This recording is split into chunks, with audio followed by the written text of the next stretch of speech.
Welcome, students. Welcome to the biological world in simple way.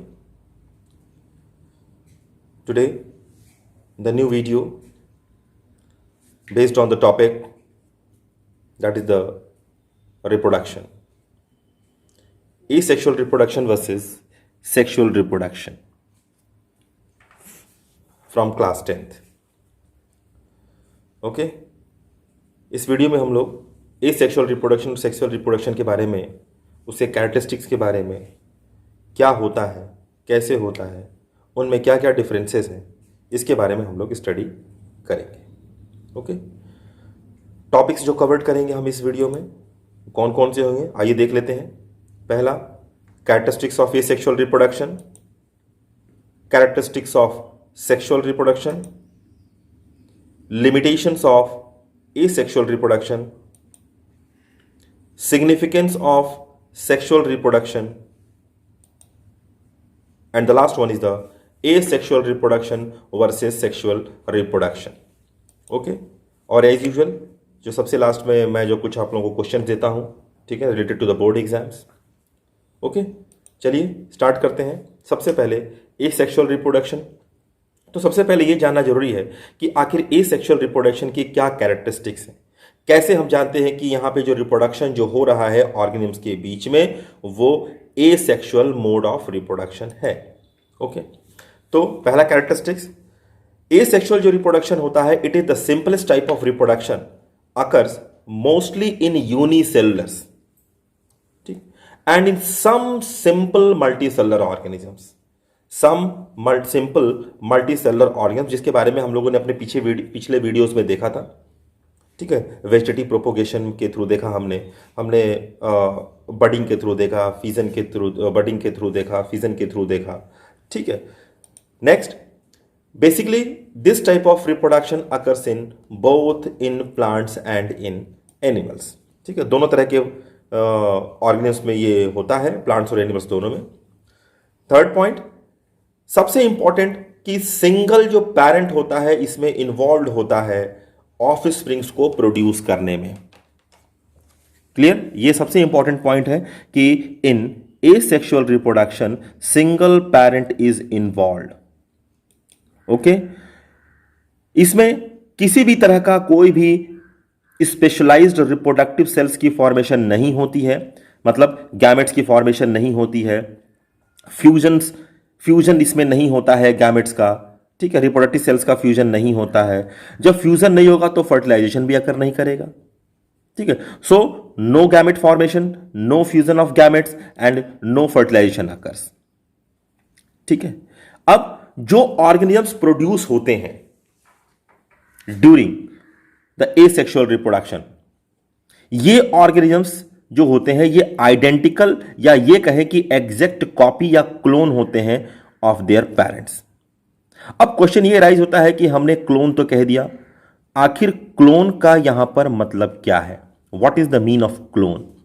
तो clone का मतलब मैंने यहां पे देखिए नोटिफाई किया है कि क्लोन का मतलब है कि मॉर्फोलॉजिकल और जेनेटिकली सिमिलर। इसका मतलब कि जो ऑर्गेनिजम्स प्रोड्यूस हो रहे हैं पेरेंट्स के थ्रू, वो मॉर्फोलॉजिकल, उनका बॉडी स्ट्रक्चर, उनका बॉडी लैंग्वेज, ठीक है, और उनका जेनेटिक्स जो है, दे आर कंप्लीटली और totally resembles to their parents. Okay, this is the clone. Okay, now sexual reproduction. Sexual reproduction की कैरेक्टरिस्टिक्स को हम लोग देख लें तो सेक्सुअल रिप्रोडक्शन का जो कैरेक्टरिस्टिक है इसमें, it occurs in mostly multicellular organisms. Okay, second one, it occurs in the higher plants and animals. Basically sexual reproduction higher plants और एनिमल्स में होता है, ठीक है। इसमें जो इन्वॉल्वमेंट होता है पेरेंट्स का, इसमें जो पेरेंट्स का इन्वॉल्वमेंट होता है वो दो तरह के डिफरेंट पेरेंट्स होते हैं। It means one belongs to male and one belongs to female, ठीक है। Okay, it involves the two different parents. Next point, it involves the production of gametes, that is the sex cells or the reproductive cells. Sexual reproduction का ये बहुत important characteristic है कि इसमें पहले तो दो पेरेंट्स इन्वॉल्व होते हैं जो डिफरेंट डिफरेंट गैमेट्स और द रिप्रोडक्टिव सेल्स को कंटेन करते हैं, और इनके जो प्रोसेस जो होता है वो रिडक्शन प्रोसेस, जिसको मियोसिस भी कहा जाता है, ठीक है ना। Meiosis is the cell division process. तो सेक्सुअल रिप्रोडक्शन में ऑलवेज मियोसिस अकर करता है, ठीक है। It involves the fusion of the gametes and fertilization. अब गैमेट्स की फॉर्मेशन होगी तो ये गैमेट्स फिर आपस में फ्यूजन करते हैं, फ्यूजन करके क्या होते हैं, फर्टिलाइजेशन करते हैं, ठीक है। जब भी फ्यूजन होता है गैमेट्स का, ये दोनों के दोनों जो गैमेट्स होते हैं, male gamete and female gamete, both are the haploid और द सिंगल गैमेट्स। जब ये आपस में फ्यूज करते हैं तो उस समय एक नए सेल की फॉर्मेशन होती है जो डिप्लॉइड होता है, जिसको हम लोग जाइगोट के नाम से भी जानते हैं, ठीक है। It means after the fertilization zygote diploid जो सेल जो होता है, ठीक है, फर्टिलाइज्ड सेल जो होता है एक फॉर्म्ड होता है and it goes into the self division. अब इसके बाद ये जो जाइगोट जो होता है ये सेल्फ डिवीजन, इसके अंदर बहुत सारे डिवीजन अपने अंदर होना शुरू हो जाता है, माइटोटिक डिवीजन जिसको बोलते हैं, ठीक है, माइटोटिक डिवीजन होता है, that is also a cell division method, ठीक है ना। अब ये जो माइटोटिक डिवीजन होता है बहुत सारे सेल्स की फॉर्मेशन होती है और यही एम्ब्रॉयो की फॉर्मेशन करता है, ओके। सेक्सुअल रिप्रोडक्शन में जो वेरिएशन जो होता है ऑफस्प्रिंग्स में उनके पेरेंट्स के मुकाबले ज्यादा होता है, बहुत ज्यादा चेंजेस होते हैं ऑफस्प्रिंग्स के अंदर, इन्हीं चेंजेस को हम वेरिएशन बोलते हैं, ओके ना। अब पॉइंट है आपका, that is the limitation of the asexual reproduction.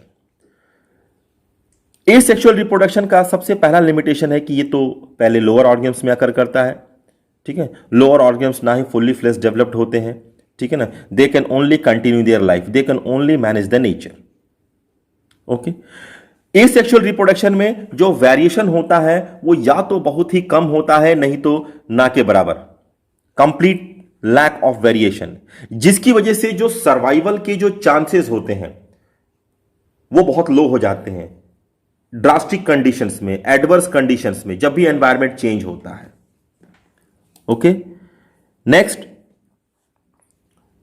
It results in the over crowding. ये ओवर क्राउडिंग को रिप्रेजेंट करता है, या इससे ओवर क्राउडिंग, क्योंकि बहुत ज्यादा ऑर्गेनिजम्स प्रोड्यूस होते हैं, ठीक है, तो ओवर क्राउडिंग जो होता है एसेक्सुअल रिप्रोडक्शन में बहुत ज्यादा हो जाता है, ठीक है।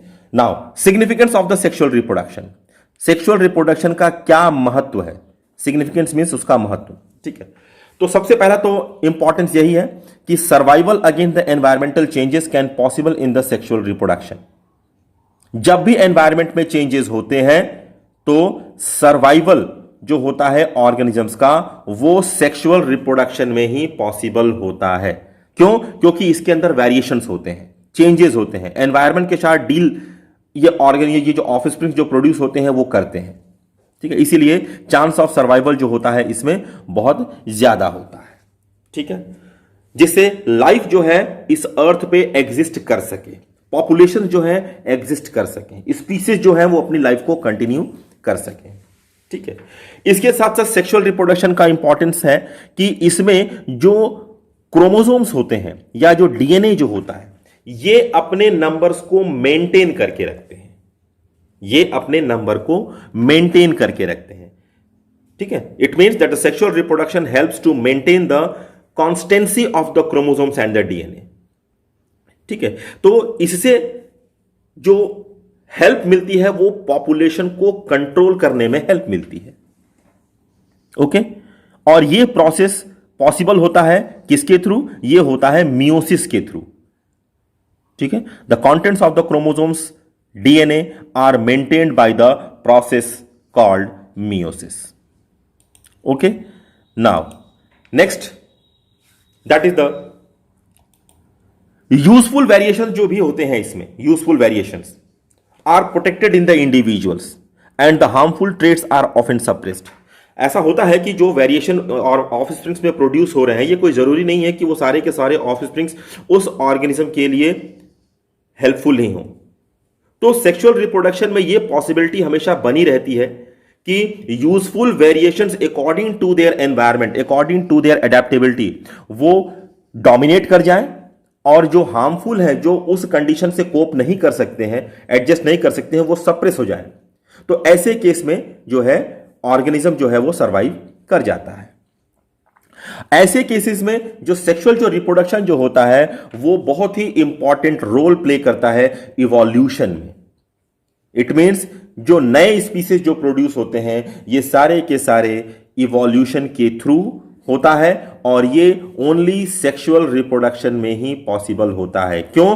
क्योंकि सेक्सुअल रिप्रोडक्शन जब होगा तो जाहिर सी बात है कि उसमें वेरिएशन होगा। वेरिएशन अगर जो बहुत लार्ज एक्सटेंट पे हो जाएगा तो जो ऑफस्प्रिंग्स होंगे वो अपने पेरेंट्स से टोटली डिफरेंट हो जाएंगे, तो इसका मतलब कि नए स्पीसीज का प्रोडक्शन हो जाएगा और वो नए तरीके से बिहेव करेंगे, और यही नई चीजें जो होती हैं इवोल्यूशन को क्रिएट करती हैं।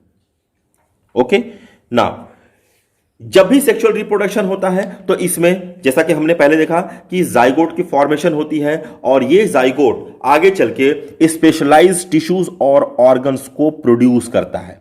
इट मींस जाइगोट जो है वो स्पेशलाइज्ड ऑर्गन्स और टिश्यूज की फॉर्मेशन करता है। ठीक है, क्यों? क्योंकि सेक्सुअल रिप्रोडक्शन में जो अमाउंट ऑफ एनर्जी जो इन्वॉल्व होती है इन दिस रिप्रोडक्शन वो बहुत ही ज्यादा सफिशिएंट होती है, बहुत ज्यादा इन ए लार्ज क्वांटिटी होती है, जिससे ये सारी चीजें जो होती हैं स्पेशलाइज्ड सेल्स और स्पेशलाइज्ड टिश्यूज या ऑर्गन्स की फॉर्मेशन करने में हेल्प मिलती है। ओके, इससे नेचर को, पॉपुलेशन को कंट्रोल करने में भी हेल्प मिलता है। ओके, तो ये जितने भी क्या बोलते हैं जो पॉइंट्स मैंने आपको इसमें बताए, they all are the significances of the sexual reproduction.